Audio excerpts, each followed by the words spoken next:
Where's that coming from? That's my first question, right? Because it's going to be different from everybody. It's probably coming from those belief systems that we talked about and those assumptions that we talked about right in the beginning. And that pressure may actually be artificial. Very often, when we think about how we are framing things, how we are thinking about things, we are creating that pressure ourselves.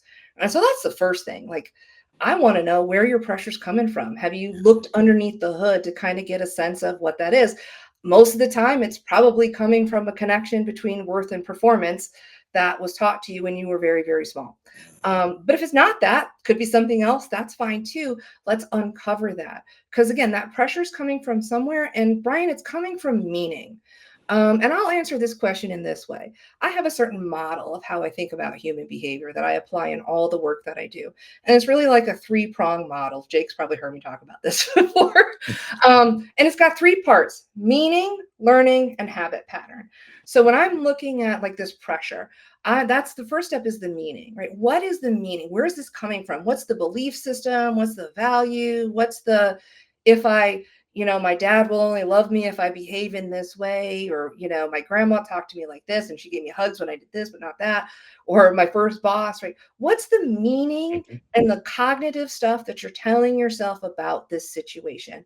If I don't do this, then I'm a loser. If I do this, then I'm a high performer. It's really the conversations in that scenario around our goodness and badness, right? It's what it kind of boils down to. The meaning of the pressure piece is typically going to be something around how I see myself as good versus how myself see myself as not good enough. So there's that meaning leg, and everything I do. Human beings are first and foremost creatures of meaning. It is something incredibly powerful that human beings can do that we don't think that other creatures can do. Who knows? We may change it different. Even AI, right? They can't quite, discern meaning like we human beings can. And so that's first and foremost. And so meaning changes by environment. If I always I have the best example for me. I'm sitting in a therapy session one day many years ago with a client, and all of a sudden, the fire alarm goes off, blaring Yeah. loud, all that, right? What's that mean to you when you hear that all of a sudden in a nice quiet office private space? Ah, right, grab your bag, let's try to run out, scared, oh my god, it's building on fire, is it a false alarm, what do I do, all kinds of confusion. Emotions are built around the meaning of that fire alarm. But if at the beginning of the session there was a note on my door from the super that says, hey, we're going to be testing the fire alarms at some point this afternoon, and I've let the folks I'm talking with know that that's going to happen, you know what the feeling is when that fire alarm goes off? That's so annoying, right? Totally different feeling that results in the meaning changed by the situation. So, number one, human beings are first and foremost creatures of meaning. Second, we are creatures of learning. Learning is that reinforcement and punishment piece, right? That Pavlov's dogs piece, that operant and classical conditioning. It's what has been happening in our world that reinforces and punishes different behavior.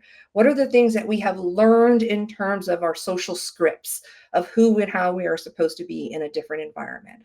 That's our learning piece, right? And our social scripts either get reinforced or punished, right? You say thank you and somebody says good job, right? Or you don't say thank you and somebody yells at you, you should say thank you to your grandma, whatever. And so that's the reinforcement and learning piece. And then finally, I think the piece that people often forget about is the habit pattern.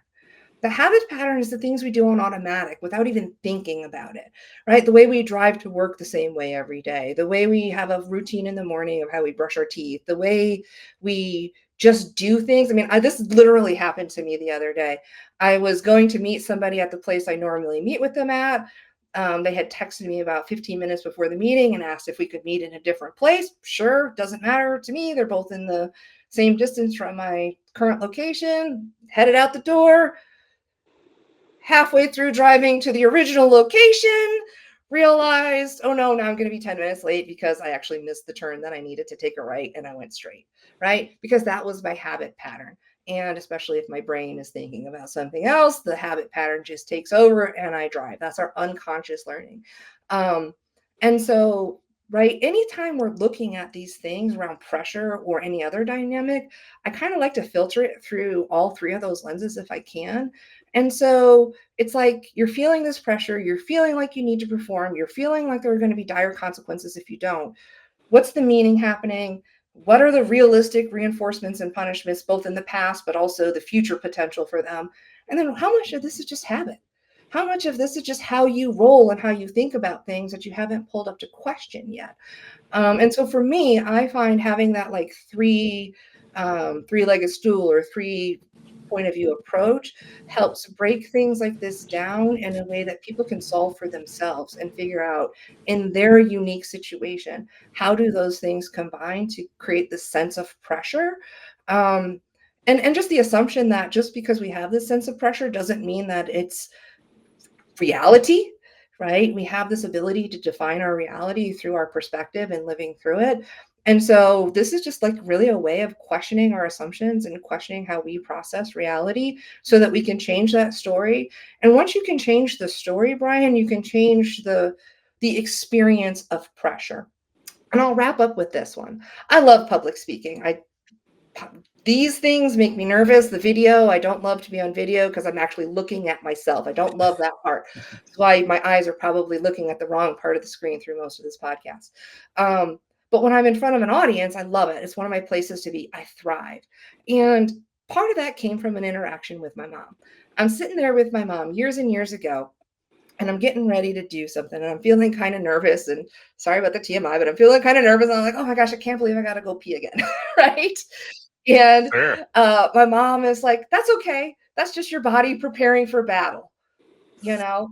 And that was like a incredibly powerful reframe for me. And that has stuck with me through my whole Hmm. life that when I'm getting ready to do these things and my adrenaline starts flowing, maybe my cortisol is flowing a little bit, um, I can interpret that as nervousness, anxiety, pressure, all kinds of different things. But instead, I choose to interpret as this is my body preparing for battle. And when I do that, the cortisol drops, the testosterone rises, and my experience is of excitement, is of a thrill, is as something to go into wholeheartedly instead of being afraid of it. And so that's just an area where just taking those kind of that three-legged perspective, but also using that reframing approach can actually literally change how your body experiences the pressure. And we haven't had much time to talk about that in our conversation today. But all my work includes both brain and body, right? And so, because our body lives these things, our body is an awesome learning machine. It's learning all kinds of things in every moment without us even realizing that it's doing it. And so, um, paying attention to the cues that it's giving off. Like if you can get your body calm, you'll be able to get your mind calm. If you can get your mind calm, you have a better chance of getting your body calm. So when we're talking about pressure and feelings of like unsustainability, I don't worry so much about the mind on that as I do the effects on your body.